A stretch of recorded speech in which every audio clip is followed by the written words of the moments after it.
Okay, guys. Sometimes I can be a real bonehead.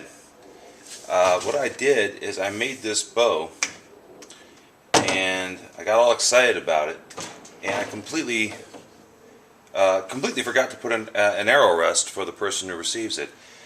Um, this is supposed to be a Modoc Indian style pyramid bow. Um, Best I can say is it's inspired Modoc, but it really follows the parameters of a pyramid bow. Um, and that's traditionally shot off the hand, not with a rest. But the person who I'm sending this to has been shooting his bows with a rest, and I want to keep that in line so he doesn't have as much of a learning curve with this new bow, like you would with any new bow. Um, so it's a kind of a bummer, but I had it all leather wrapped, and it's backed with a snakeskin right now that I'll show when the bow's done.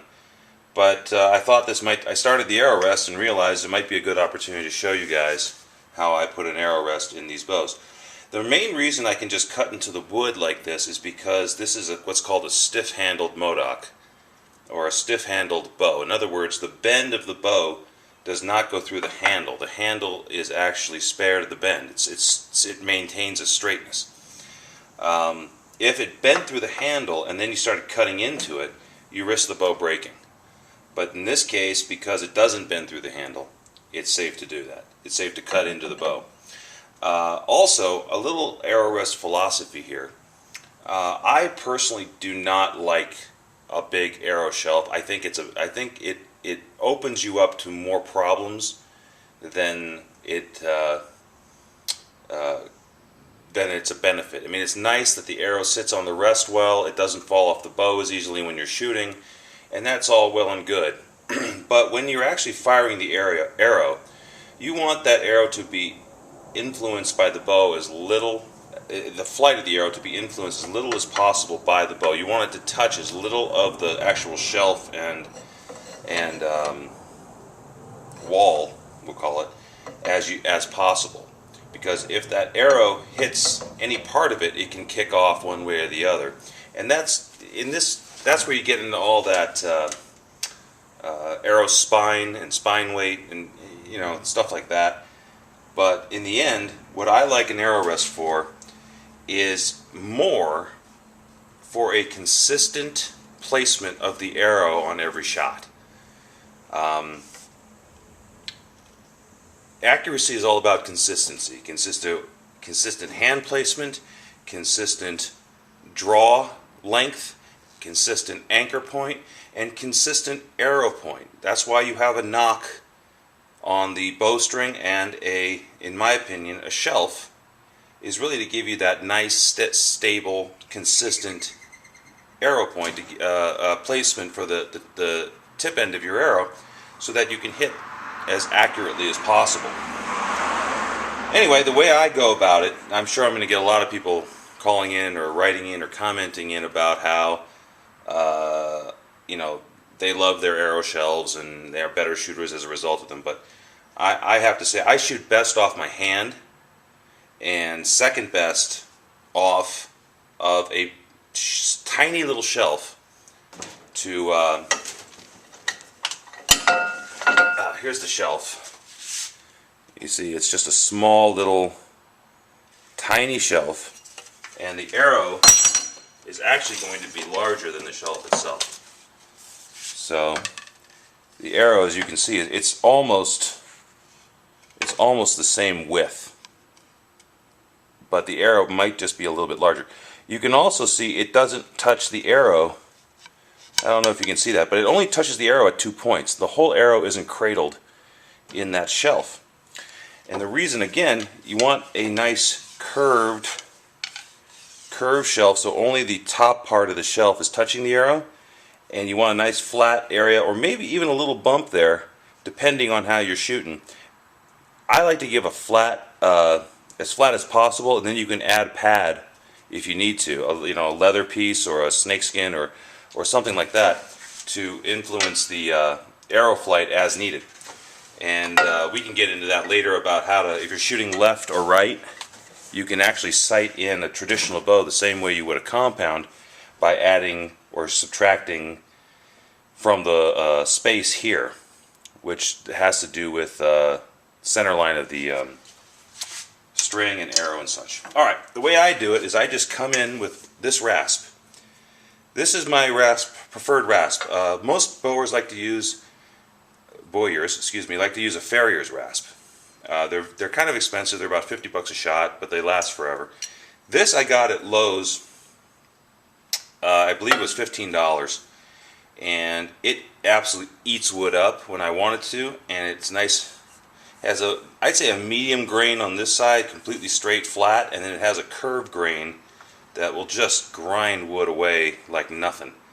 What I like to do is I come in with the curved end and start where I would want to put the arrow rest, and I actually dig one side in and just start carving it out, and you can see it gives you this nice curve here, and then it'll build up a little bit of a wall here. It won't be this smooth, but then I come in with a straight end and I just come down and start carving like this. And I do want it to be curved. That's really important. I really think that arrows fly better, straighter, and more consistently if it touches less shelf versus more shelf. This part you just come in and carve away until it's the depth you want, and then I've pretty much done all the major carving here. I'm going to do a little more right here just to make it nice and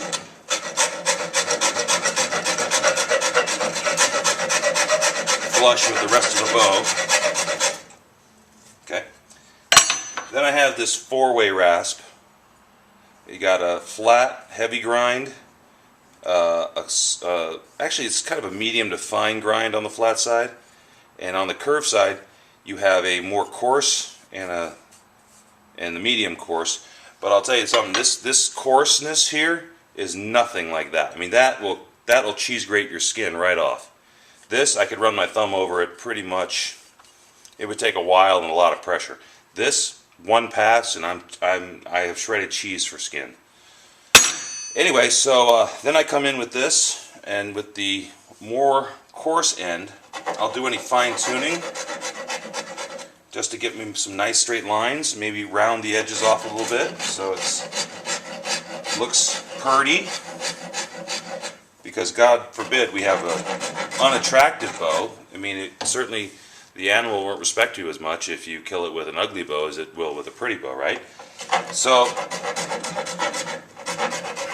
out of respect for the animals and the protection and conservation of the environment, you should at least kill them with good-looking bows. Alright, so then I take the fine end,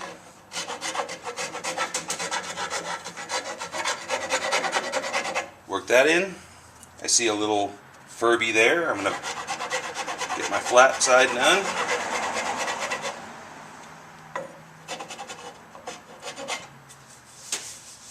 And looking pretty good. Show you how that turned out.